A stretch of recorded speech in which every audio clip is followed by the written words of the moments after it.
Surprise. What's up?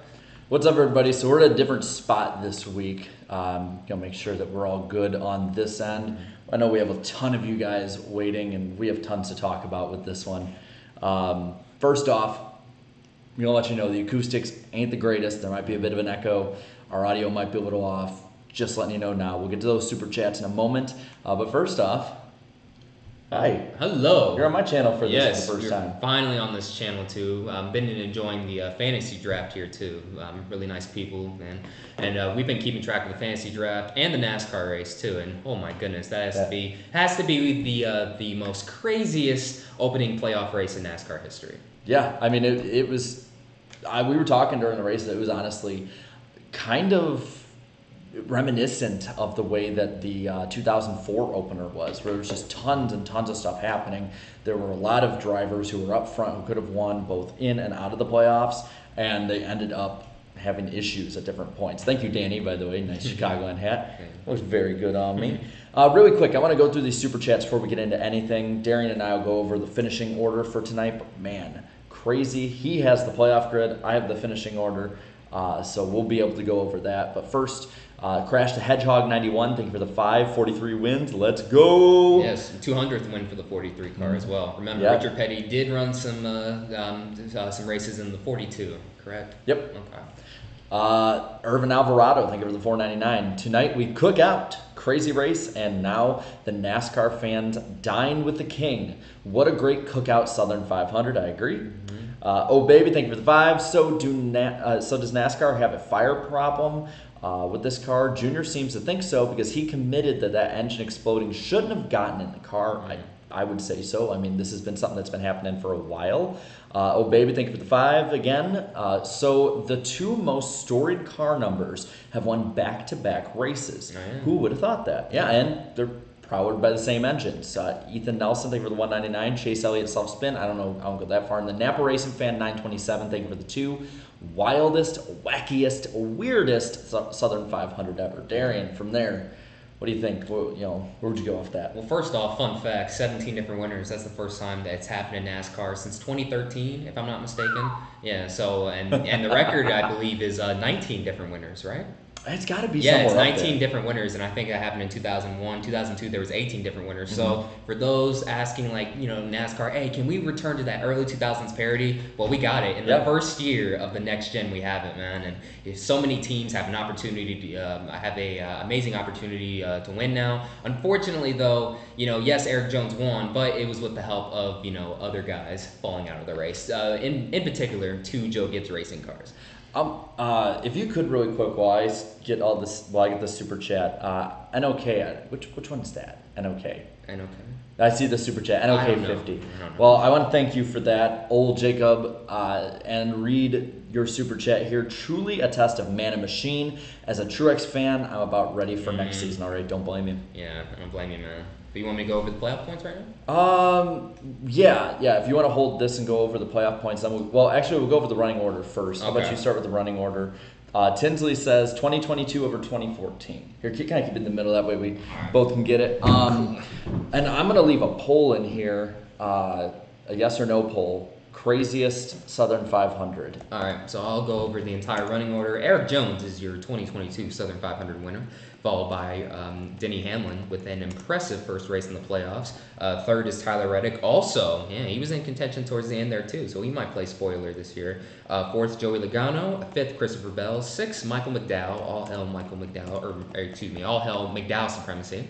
Seventh, Brad Keselowski, and considering the season he's had, that's kind of a W in his book, I guess. In eighth, William Byron. Ninth, Bubba Wallace in the 45. And rounding out the top 10 is Alex Bowman. So, Danny, you'll be happy about that. I can pick up. We'll go MRN style on this one. And 11th was Eric Almirola. 12th was Kyle Larson. 13th, Ryan Blaney. Sorry, I've been watching some old races lately. By the way, it's Norwegian, according to the chat. Thank you, MV Rauner. Thank you. Then in 14th, Cole Custer. Ty Gibbs in the 23 gets a 15th place finish. 16th, Austin Cindric, highest finishing rookie of the day. Austin Dillon behind him in 17th. 18th, Daniel Suarez. Justin Haley in 19th minus a lap, and so is Chastain in 20th. Yes, and then in 21st, Harrison Burton, a lap down. 22nd, the other GMS car, Ty Dillon, a lap down. 23rd, I don't know who was in the 16 car tonight, chat. Let me know. Was it either Hemrick or Allgaier? One of those two finished 23rd, 2 laps down. 24th is Corey LaJoie, who had some impressive runs during the race and stuff. Obviously, he stayed out and was able to hold on to the top 10 positions for a while. 25th is the 77, 2 laps down. 26th, the 17 of Chris Buescher. 2 laps down. 27th, a very disappointing playoff run for Chase Briscoe, 4 laps down. 28th is the 38 of Todd Gilliland, 4 laps down. 29th, the 78 of BJ McLeod, 6 laps down. And in 30th, according to Bob Pockris, he unfortunately missed a shift, apparently, Kyle Busch, minus 22. Well, and then as I'm finished, all right. And then really quick, I do want to let you guys know that we weren't able to watch too much of the volume on being in our fantasy draft. We like to party. It was loud. So if there's anything that we missed, let us know. But going into the last guys, all these guys like Kyle Busch were out of the race at the end. You have in 31st, Martin Truex Jr., in 32nd, Cody Ware, Kevin Harvick 33rd, then J.J. Yaley 34th, Stenhouse 35th, and last in the running order was the number 1 seed coming in, Chase Elliott, which, who would have thought? Man, it is absolutely nuts. I can't wait to do the Winston Cup points this week. It's going to be fun seeing the difference. Do we want to start off with talking about some of the playoff mishaps? Let's start with Chase Elliott first and foremost. Yeah. First off, an amazing scheme. I love that scheme he was running tonight, but he unfortunately lost it himself. A simple case of driver error, and he spins out, and he collected Briscoe some. Apparently, he was so pissed, he didn't even make it to the medical center, but he later went in and was checked and released. So he had the most consistent season. He was the regular season champion, but now, when we look at the playoff grid later, I believe he's only 8 points to the good right now, or it could be less. Wow. So all of that to squander some of that cushion in just one race, it's unfortunate. Yeah, and what sucks too is Elliott has been far and away the best all year, and I hate that the fact that one mishap could ruin his season. Yeah, well, this is the system we have, unfortunately. I mean, look, he was the most consistent, without a doubt, during the regular season, but, only 4 wins, and then the second most wins happened to be either Kyle Larson or Logano, I believe, with 2 wins. So, yes, he had the best season, but, he had some cushion, but compared to Kyle Larson's season last year, not the cushion he had a year ago. And I saw John Kruger say these guys hate Chase Elliott. That's a load of bullshit. Yeah, so we don't hate anybody. Get that shit out of here. We don't hate anybody, by the way. But another driver who was in the playoffs that had issues, he was running well and really fast all night, was, before he was, catching fire for a different reason, is Kevin Harvick. Harvick's car basically blew up, caught fire. Mm-hmm. And from there, it seemed like Harvick obviously was pretty pissed. He should be. But that's not the first time this season we've had fires. I know there's flaws that will be rectified with this car, but man, that's not a good look for the next gen car after the safety talks that have been had in the industry and in the media and everywhere this week. But also for Harvick, as someone who came in here right in that scrum, between 2nd and 16th, lost a ton of ground. I saw someone in the chat, I think, said he's 22 points back. Man, that's a shame. Does it say that over here? Let me see. Let me pull up the unofficial playoff grid. He's 16th on the grid. He's apparently minus 49 behind the leader, and 13. It says. Yeah, minus 13 below the cut line. Jeez, that's just, man. Well, let's go over really quick. I can read off the start because no one locked themselves into the next round. Yeah. And also, thank you, Chad. Chase Elliott is apparently plus 14 to the good. So. Yeah. So Joey Logano is the top guy, and if I'm doing my math right, that means he's 38 points up. After that, William Byron is second. William Byron coming in here had no momentum whatsoever, but he ends up tonight with an 8th place finish. And then, I can look on here. I kept track of the stage points. And did Byron not even get any stage points? No, he got 6 in stage 2. And then he won stage 1, I should say. Man, it's been a long night. Yeah. But Byron now is 32 up. And then 30 up is Denny Hamlin. 28 up is Christopher Bell. 23 up, Tyler Reddick. 20 up, Ryan Blaney. Kyle Larson recovers after a bad start to the night. It looks like he'll be 17 up on the grid. Chastain, very mediocre night after some issues. He will end up being, 38 minus, I'm trying to do like math here. 38 minus, he'll be 15 up. 14 up, Chase Elliott, like we talked about earlier. And then 10 up for Alex Bowman. Kyle Busch is 8 above the line, 2 above for Daniel Suarez, and then these are the guys that are below the cut line right now. So right now, Austin Cindric -2 below the cut line, Austin Dillon -4, Chase Briscoe -10, and finally Kevin Harvick -13. Wow. I agree, IDK. I thought this, I'll be real, for all season, for the most part, I've been saying I thought Auto Club was the best race of the season. This was the best race. I think this was the best race of the season, and not for the craziness, but there was great racing. Really, too. so that makes this the best weekend of the season. You had the Xfinity race last night, and now all of a sudden you have this wacky race. So while the Xfinity race might have had the better finish, the overall race, in my opinion, the Southern 500 once again shows why it should be on big NBC, why it should be taken more seriously.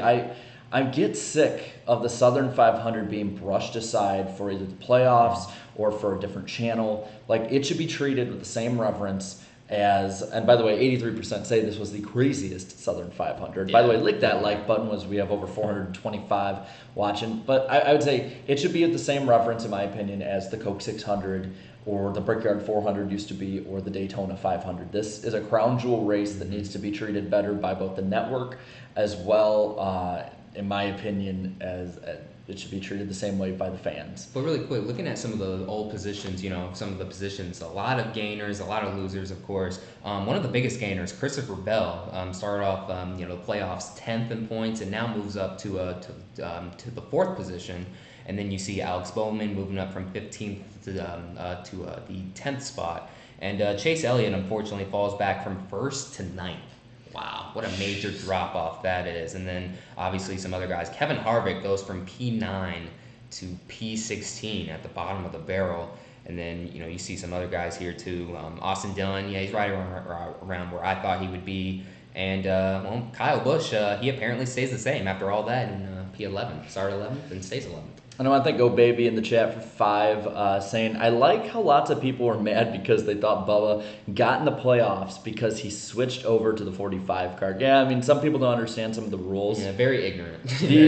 The 45 team number, whatever, is in the Owners' Championship, but not the actual one. Tyler Cannon saying SHR imploding. I mean, they're bottom 2. They're the bottom 2 now. So I mean, we thought that they were kind of turning the corner for a little bit, but then you look at Chase Briscoe. At one point, he was 32nd, just one spot ahead of Cody Ware, who had his issues tonight, and then Kevin Harvick. I mean, do we want to talk about the safety issue? Because he had said that these parts are junky in one of the interviews and stuff, and that might have been the cause of the fire. More than likely, might have been the cause of the fire. So, well, really quick before we get to that, I want to just thank Napa Racing Fan 927 for 2. Eric Jones' last win was the 2019 Southern 500. He's a 2-time Southern 500 winner, and now 3 career Cup Series wins, 2 of them coming in the Southern 500. So he has a knack for winning at these very historical tracks. Daytona, the July race in 2018, and now he's a 2-time Southern 500 winner. Let's see. I mean, we can talk about it because I think they said Dale Jr. did. I see in the chat they're saying Jeff Burton went off on it. And that says a lot when Jeff Burton goes off on something. He's more of the mild-mannered guy, but that says a lot. Especially when it's something on the NASCAR party lines. Yeah. But that fire was definitely scary. It was very scary. It really came out of nowhere, too. And then the fire was just so big. I mean, I think you could see some of it kind of going into the cockpit. Harvick said it went through the dash. Wow. Oh, that is not good. That is not good at all. That needs to be addressed. I mean, it already has enough safety issues as is, but now all of a sudden this, so... The more and more I see this stuff, the more and more that I see, issues with concussions, with crashes, with fire getting into the car. Remember a few weeks ago, Chris Buescher in Indianapolis had fire in the car. Luckily, he was able to keep going, but other drivers have had the same issue. I think at this point, I feel like NASCAR has to do almost a complete overhaul of the safety procedures with this car because the way that the way that they're going at the moment, where drivers are voicing their opinions about hits.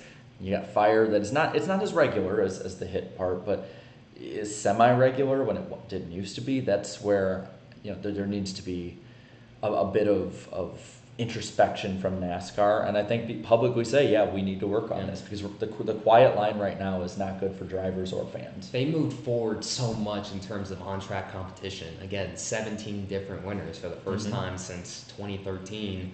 Now, unfortunately, we've taken steps back in safety, it seems like. And I'm not saying these cars are totally unsafe, that they're, 1990s unsafe. Like, no, absolutely not even close. Not even Gen 4 unsafe. Yeah, but still, like, the previous generation of car, the Gen 6, I mean, obviously we're only in year one of the next gen, but I mean, right now, obviously the Gen 6 was a whole lot safer. I mean, the Gen 6, you can even make the argument, was like the safest car in NASCAR history. I'd say so. It sucked racing-wise, and I love the next gen racing-wise. I think the thing is like, yes, the racing has improved, but, it looks like we've sacrificed some of these safety aspects, these safety features, for the sake of good racing and stuff too. Obviously, we have to find a balance with that. But I don't know, where would you say the percentage-wise is between good racing and safety at the moment? A good 60-30, or no, 60-40, 70-30 maybe? I know 65-35. Like, the good racing is definitely, that end of the seesaw is being weighed down, but there's still, I'm not going to say NASCAR is completely negligent of safety. No. We've seen hits in this car. Like, the heavier hits are the safer hits, and these mid-level hits are the worst. Yeah, I mean the heavier hits, like Austin Cindric's hit at Michigan in the Gen 4 car on back would have injured or killed someone. Yeah. So I can't say, again, I don't want to make it too alarmist, because I think that NASCAR is doing a good job for the most part, but I think that there needs to be a bit more light up on it. It needs to be top of the line of question for NASCAR and what to improve. But racing wise, if they can fix the safety stuff and keep the racing the same, NASCAR has a golden car, 100%. Now, really quick, go ahead. I want to talk to a few of the guys that left super chats here. AAPCS Racing Network. It was a matter of time for Jones won this year. I agree.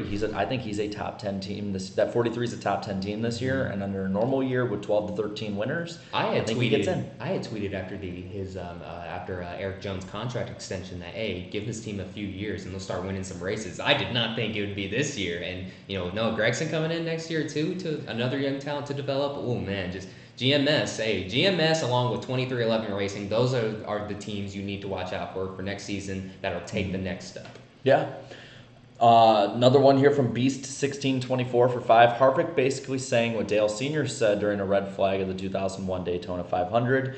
Richard, if they don't do something about these cars... I remember that quote. Hold on. I don't see the whole super chat. They don't do something about these cars. Oh, yeah. Okay. Yeah. I think that it'll take a lot more than those days, but it's way too much of a chance compared to what it should be. And also, too, just one really quick point about the safety. I mean, I'm sure NASCAR is probably internally working on this and stuff. I don't want to say they're ignoring this just because they're not saying anything. I'm sure their team is getting on it right now. But obviously, this needs to be a major priority, the number one priority entering the off season. So I'm quite sure they're working on something right now. Now I'm seeing these two super chats are jumping.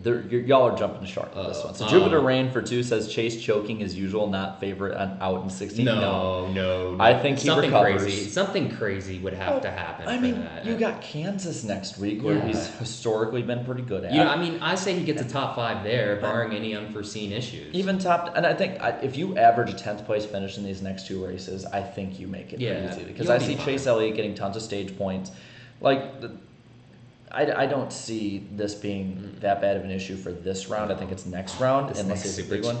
And then Mafire 924 for 2 is putting some gasoline on that same fire of Jones at HMS better than Chase. No, let's look guys, what he did. This is only his 3rd career win. Let's stop. And look what he did at JGR. Yeah, I like Jones a lot. I think he's way more talented than people give credit for, but he is not as good as Chase Elliott. Chase Elliott is a top 5 driver. Come on. And then John Vandeventer for 2. Cody Ware got hurt, so add that. Oh, he did. I didn't see. Oh, we saw his hit. Yeah, we didn't know that. We did not. We weren't able to hear any of the audio or anything new because we were out. Obviously, you can see a different place. But I hope the best for him. That's, oh my goodness. That's and again, that hit, I mean, it looked like a regular, he hit the wall there. He just slapped it there. But now that we're here, he's getting hurt and stuff. Oh, that's so AM for 2. They're working on it. So easy for y'all to complain. I'd be complaining if we were bitching about something that wasn't a problem. But I mean, again, we've said they're working on it. But apparently you weren't listening. I'm kidding. I'm a smartass. But kind of looking back at the race here, at some of the different things. Stage 1, we had the comp caution, rain caution, that kind of slowed the race a little bit. But luckily, even though rain was in the forecast for much of the weekend, the Cup, and especially for Sunday, it was in the forecast. There was a chance. You know what? Stayed away for the most part. Really good, positive dealings there. And I think this might be a very, very much a start of another streak, hopefully, of more people watching. Well, someone else in the chat said that he was checked and released. We can't confirm anything. Yeah, I don't want to say too much, but just hope that all the drivers are doing all right. 2 super chats here. Mafire 924. 2 crown jewel wins versus 0. Oh, come on. Y'all are trolling good, and it's funny. You've seen some of my trolling on Twitter too. You're good. I can tell. We respect the trolling, but in all seriousness, Chase is, I think, still the favorite. He still clears over Jones. Hey, Bake the Snake, thank you for the 5. First win for Petty was Chevy. Might be. I'd have to check look that. Back, yeah. Also, because I think he did drive for Chevy at one point or another. But also, it's baffling how many in the playoffs faltered tonight. Yeah. It's weird. It's crazy. It's so crazy. I mean, we were saying it reminded us of 2004 a bit.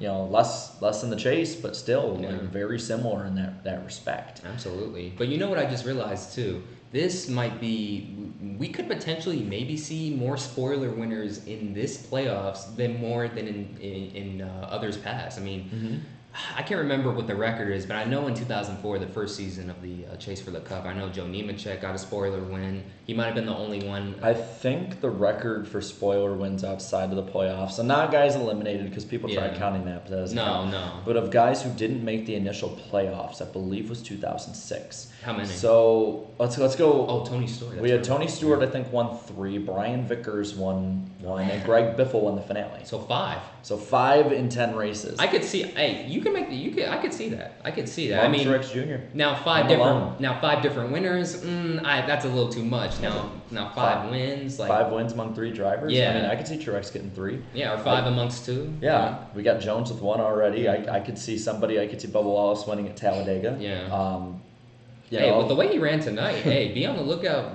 for Kansas next week. 23-11. Be on the lookout for Kansas next week, man. Mm-hmm. Yeah. 23-11, got a win with Kurt. Bubba was a fast car there. I don't see Ty Gibbs struggling at Kansas.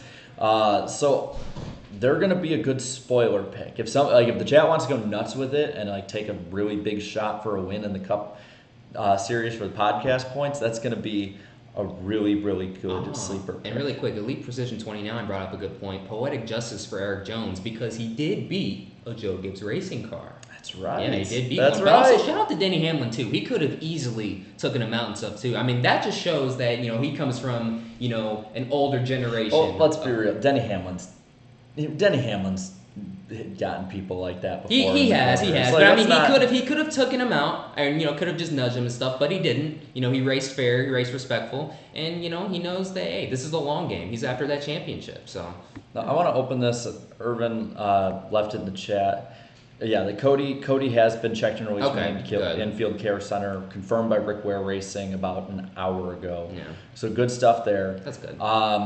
Also, want to remind you guys to definitely vote on the community tab for the poll. The famous Iceberg poll. All I'm going to say at the moment is that 35 minutes in, we have over 2,500 votes. Wow. And we're over 90% positive. Wow. So let's good see. What's the record? There. What's the record for positive? 93. Okay, now I'm assuming that's a Talladega race. I think it was a Coke 600. Oh, It this might have year's been Coke 2019. Oh, 2019? We have not had very many over 90%. I would agree. I mean, I thought it was the best race of the year personally. Yeah, well, overall, this was the best weekend of the season. Xfinity and Cup just putting on spectacular shows. It's And I'm not gonna ding the Xfinity race for having a little rain. That's something they can't. Yeah, Like we talked about last week, they can't control. But I think it's a good recovery for NASCAR overall after what was an embarrassment of a weekend last week. I'm pretty positive about it. You know, I looking through a little more. You know, Larson, his car was not great, but he went 3 laps down by lap 79, lap 80 because of issues. Recovers to a 12th place finish tonight, and let me count 1, 2, 3, 4, 5, 6. He's the 7th highest playoff driver. So might not have got all the stage points from it, might not have run as well as many would hope, but Larson salvaged what at first looked like a completely lost night. He could have been like in the 30s, the 20s easily, but he's kept through it and stuff. I mean, just having a crew chief like that too. He seems like his crew chief always seems to pick up his spirits. I mean, for example, was it this year's Coca-Cola 600? I believe he spun out, or one of the races, he spun out like 2 or 3 times or whatever in the opening stage, and his crew chief, just kept saying, "Hey, stick with it, man. We got a long night, and hey, this is just another one of those cases. You know, P12, yeah, not a top 10, but you know, considering he was 3 laps down earlier, he'll take it." Yeah, and a lot of people are saying, yeah, we had rain tonight. Just want, you know, as a reminder, I know, but it did not affect it to the degree that the Cup race or the Xfinity race was affected. Now, really quick, we still have over 400 watching. Thank you guys so much for the support, especially this late at night. It's 11:10 over on the East Coast. Oh, that's right. That's right. Late night. I know it's a long weekend, but thank you guys. Lick that like button. Leave a like. Helps us out at the channel. If you're new here, subscribe. Now, I want to kind of look more into stage 2 here. You know, Chastain had some issues. You know, and Blaney, I can't speak tonight, man. Blaney and Jones went at it a little bit earlier in the race as well. That was something that surprised me a little bit. Those two they had a couple laps where they were swapping back and forth. Remember, they kind of have a history. Remember the Platts race this year. And, you know, Jones did take Blaney out. Blaney threw his Hans device at his car. Unfortunately, Fox didn't catch that. But yeah, I mean, there might be some a little bit more to it there. Might be some other incidents that that weren't picked up on camera. But yeah, the stuff that was picked up tonight, though, they were really going at it there. I mean, Blaney basically cleared himself at one point too, and then got a little nudge from Jones. But hey, in the end, Jones has the last lap tonight.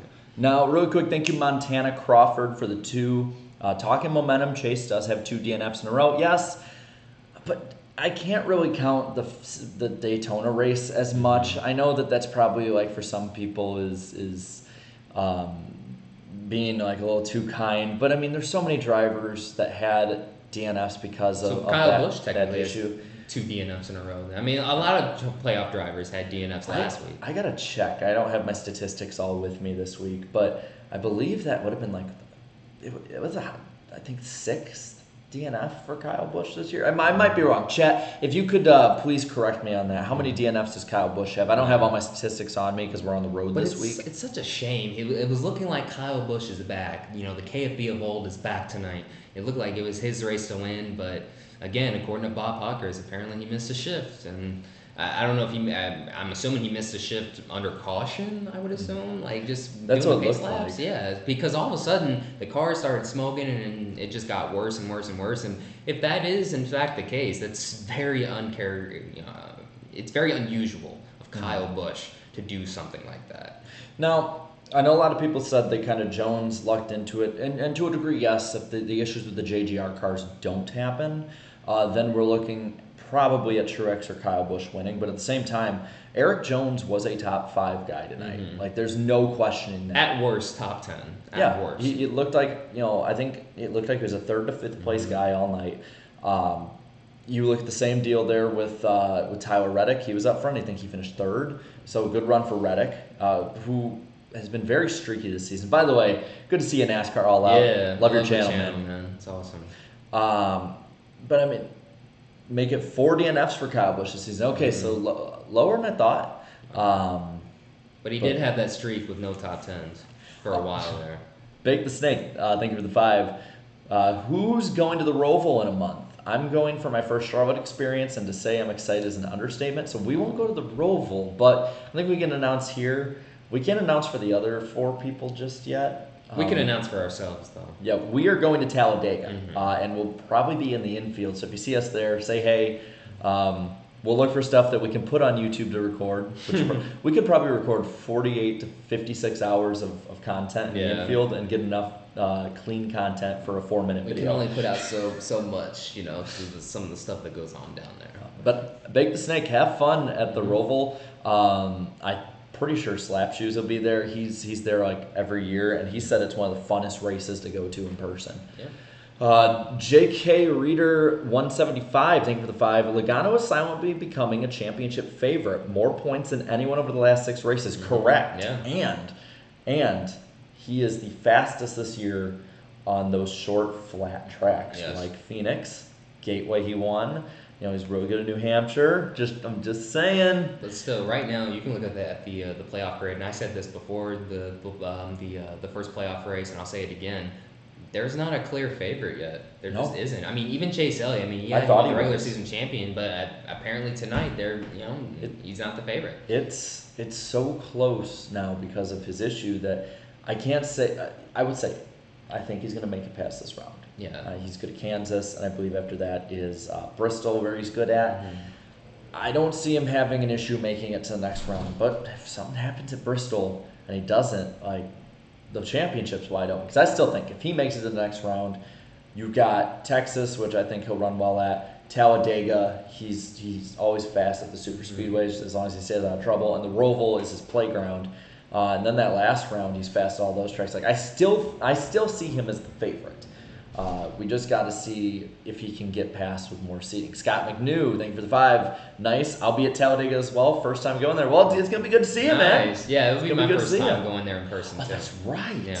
That's right. So I went in 2020 to the second race at Talladega, and I went in 2021 last year. It is, I hope to God for no rain, because with no rain and a bunch of people there, because with the rain coming on Monday, no one was there, and then COVID policies in 2020 meant no one was there. I want to be in a big, giant crowd of amped up rednecks at Redneck Mecca, Talladega, and just see the absolute insanity. Being there in person, the insanity is much more fun than watching on TV. But that's going to be a lot of fun. And it's going to be fun the rest of the year because I don't know where exactly I'm going after that. But kind of looking through the final stage here, well, in stage 2, Larson did spin and bop the wall too. So Larson had a hell of a night in the good and bad ways, but great recovery. Now, the last 100 laps is where all freaking hell broke loose. You start off with Harvick's car spontaneously combusting. Thank you, Trevor Bailey, for becoming a member of the Iceberg. Let's keep building the ice.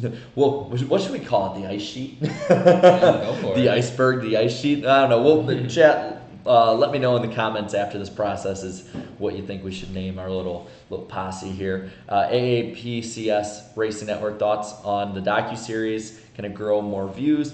Hopefully, it's definitely something that you probably won't learn too much if you're a diehard, but if you're somebody coming into the sport, I think it's a perfect series to learn stuff about. The problem may be that some of these casual fans, it might be hard for them to find this show at first because it's not on any streaming platforms. I mean, it is on YouTube, but I mean, hopefully the show grows over time because what I saw from the first episode, it does have potential. Oh yes, I agree, and the highlight of it.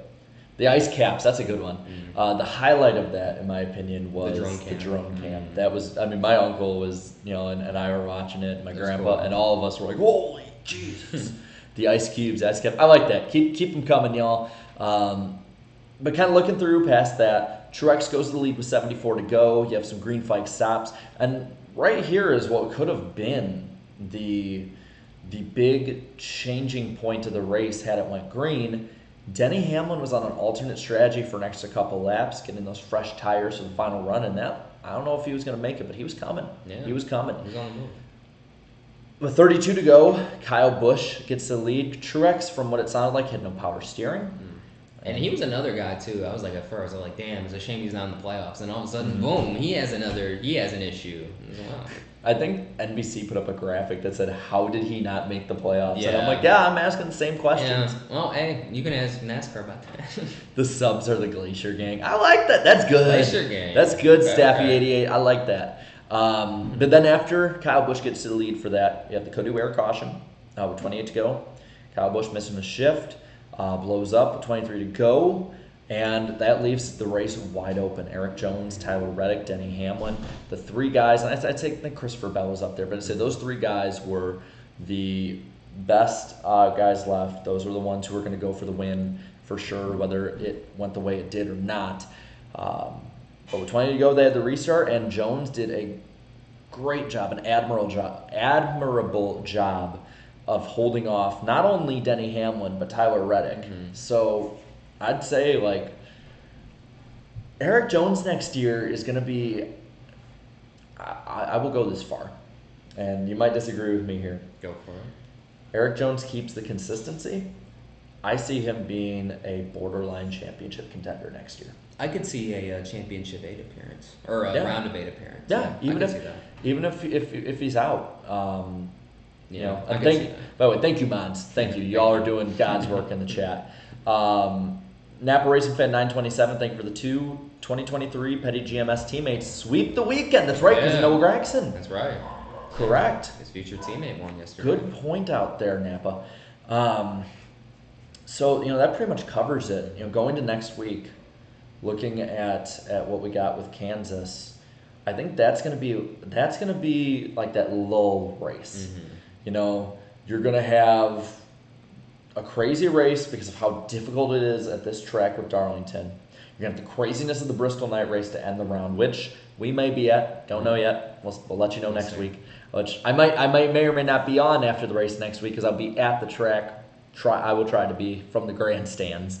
But you have Kansas, which I think, based on history's sake, I think that probably 10 to 14 of the playoff drivers at Kansas are going to be guys that run in the top 20. And with that, you're probably going to have one or two guys that have issues. Now, Chase Elliott had issues in the last race. I don't think that's going to repeat itself. I think Chase Elliott will be a top 5 guy next week. I think he'll be a threat to win next week. Now, as far as spoilers, obviously my clear favorite, you can make the case for Bubba Wallace, depending, you can make a case for him. You can make a case for Eric Jones again. Ty Gibbs. Ty Gibbs. It's not as difficult as a track as a Darlington would be or a Pocono. And on top of that, while he's in the 23 car, that is the same team that won the last race here. He could be look how he ran at Michigan. So it's wide open right now. That's what I've kind of gathered from this weekend. We have more questions and answers at the moment. And also, by the way, too, we're chasing history again. 19 different winners in 2001. 18 different winners in both 2011 and 2002. Now 17 winners in 2013 and 2022 as well. So we're chasing a little bit of history there. Wouldn't it be crazy if we somehow got to 20 different winners? I don't think it'll happen. I don't think it'll happen, but that would be absolutely insane. So we'll really see what will. happens. And there's some playoff drivers who haven't won a race yet. So they have a shot to win. So hey, it's wide open, man. But oh my goodness, 9 races to go and 17 different winners, unbelievable. There's gonna be it'll be wide open. Going forward, there's 25 guys that realistically every week could win. So you want to read that super chat? Yes. What is it? J.K. Reader. Okay, J.K. Reader 175. Thank you so much for the $2 super chat. Dega baby, looking at taddies and smoking fatties. Yeah. So depending on who you find, yes. Yeah, depending on who you see. Yeah. See and find, of course. But I'd say that covers most of what we're looking at. This was a wild, crazy night of racing, crazy weekend of racing overall. And should we expect that same wackiness at Kansas? I don't know. The way this season's but gone, hey, maybe. you never know. You never know, man. You never know. This next gen car, it's doing the Lord's work when it comes to on-track performance, but when it comes to safety, definitely a ton of improvement is still needed. Now, for all of you watching still, thank you very much. This week we'll be on Danny B Talks channel for the NASCAR Weekly Podcast on Wednesday at 8 p.m. Eastern Time. So if you want to see both of us again on screen, our beautiful mugs, watch on that channel. It's going to be really, really fun. We got tons to talk about, and who knows, by then, maybe we'll know where Kyle Busch is going next year. Yeah, maybe. So yeah, it's going to be fun, man. But I'd say that about covers it. We're going to go back to our fantasy draft, get the last probably 5 rounds finished off tonight. Please don't pick a kicker. I hope your dad didn't pick a kicker. No way. Do that to you. No way. But it's good. It was fun, man. It's good seeing y'all, and I think that's going to cover it. Yeah. So until next time, bye-bye. Goodbye.